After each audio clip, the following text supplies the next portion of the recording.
Mass Maharaj Raviteja గారి fans కి అయితే eagle cinema OTT release date అయితే ఫిక్స్ అయింది. ఎప్పటి నుంచో ఈగల్ మూవీకి సంబంధించిన ఓటీటీ రైట్స్ అయితే అమ్ముడు పోలేదని కొన్ని వార్తలు కూడా వైరల్ అయిన విషయం కూడా అందరికీ తెలిసిందే. అయితే తాజాగా అందుతున్న సమాచారం ప్రకారం అయితే ఈగల్ మూవీ ఓటీటీ రైట్స్ అయితే భారీ మొత్తంలోనే అమ్ముడుపోయిందట. అయితే ఈగల్ మూవీ ఓటీటీ రైట్స్ ని ఎన్ని కోట్లకు దక్కించుకున్నారు, ఇంతకీ ఓటీటీలో ఈగల్ మూవీ ఎప్పుడు స్ట్రీమింగ్ కాబోతుంది, ఇలాంటి క్రేజీ అప్డేట్లు అయితే మాస్ రాజా ఫ్యాన్స్ కి అయితే అందించబోతున్నా.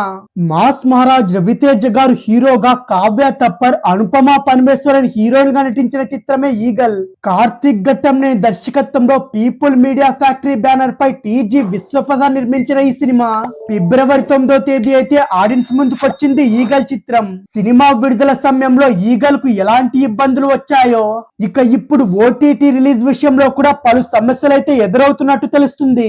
ఓటీటీలో వచ్చాక సినిమాకు కొంత అదనపు బిజినెస్ కూడా అవుతుంది. కానీ పలు కారణాల వల్ల ప్రేక్షకులను మెప్పించిన సినిమాలు కూడా ఓటీటీలోకి అందుబాటులోకి రావు. ఉదాహరణకైతే ది కేరళ స్టోరీ చిత్రం విషయంలో కూడా ఇదే జరిగింది. ఈ సినిమా రిలీజ్ అయిన 10 నెలల తర్వాతే ఓటీటీలో రిలీజ్ అయింది. ఇప్పుడు రవితేజ గారి సినిమా కూడా అలాంటి కష్టాలై ఎదురయ్యాయని కూడా వార్తలైతే వచ్చాయి. ఫిబ్రవరి 9న విడుదలైన ఈ సినిమా ఇప్పటి వరకు ఓటీటీ స్ట్రీమింగ్ డీల్ అయితే కుదరలేదని కూడా తెలుస్తుంది. ప్రెసెంట్ థియేటర్ లో ఈగల్ సందడైతే దాదాపు ముగిసిందని చెప్పొచ్చు. ఈగల్ సినిమాపై మొదట డివైడ్ టాక్ వచ్చిన తర్వాత పర్వాలేదనే టాక్ రావడంతో మళ్ళీ కలెక్షన్స్ కూడా పెరిగాయి. దీంతో రవితేజ గారి ఫ్యాన్స్ కూడా ఫుల్ ఖుషి అవ్వడం అయితే జరిగింది. సినిమాకు పాజిటివ్ రెస్పాన్స్ వచ్చినా కూడా ఓటీటీ డీల్ అయితే సెట్ కాలేదనేది రవితేజ గారి ఫ్యాన్స్ తో పాటు అందరినైతే ఆశ్చర్యపరుస్తుంది. ఈగల్ చిత్రం ప్రపంచవ్యాప్తంగా దాదాపు 60 కోట్లకు పైగానే గ్రాస్ కలెక్షన్స్ అయితే రాబట్టింది.